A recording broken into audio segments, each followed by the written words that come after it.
We're still in the New Year's resolution vibes. 2020 is going to be the takeover year, and both Drum and Dyon have got some very exciting things coming up. So I don't want to delay it all, but I just want to get a little background on both of you guys so we can fill in the audience. So Drum, we'll start with you. What's your story, man? Where did it all start? I was born in Trenton, New Jersey.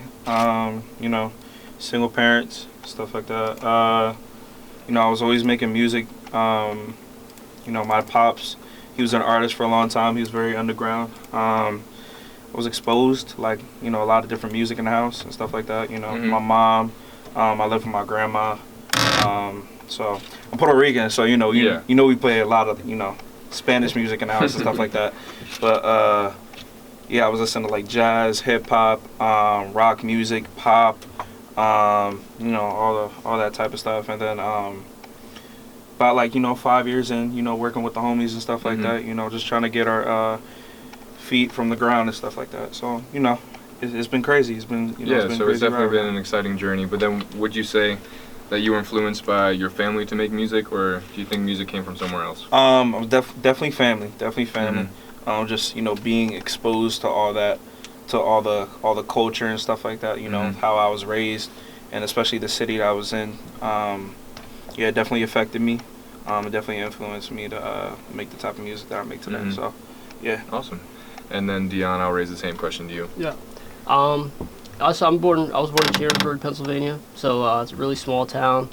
We don't really have much to do there. So we just hang out with people and explore our minds and just explore with multiple different things. But since it's so small, we don't have any places to go to. So we just started making music. Started creating, and that's what led us to the point we're at now. That's awesome, and I want you to give me, since I know you've told me, but I want you to tell our listeners where, what you have been doing so far. What has your music journey been? Who have you been sharing it with? Because I know you've been sharing it with a lot of other people.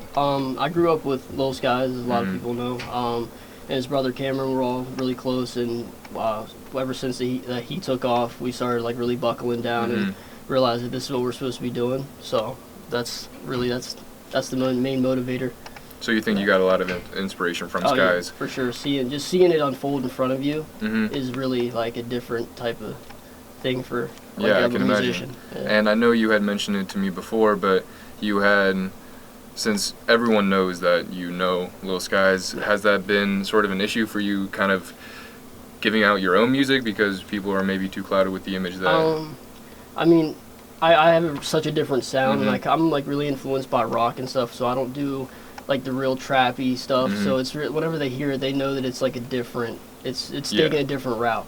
So that's awesome. But yeah, it doesn't really overshadow it because they get past that once they hear your own sound. If you put enough time into it, they'll respect your craft. That's for what you make it. Absolutely, and a drum, I bet you can agree with that. Of course. Especially my dad. Him being one of the biggest underground rappers in the city and stuff like that.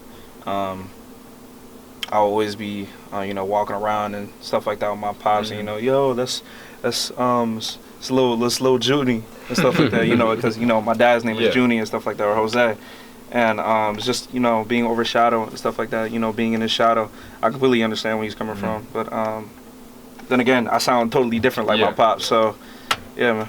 But I also want just to make it abundantly clear that no matter where your music came from, you guys are here because you are unique, original, and that your sound is something that other people are going to listen to.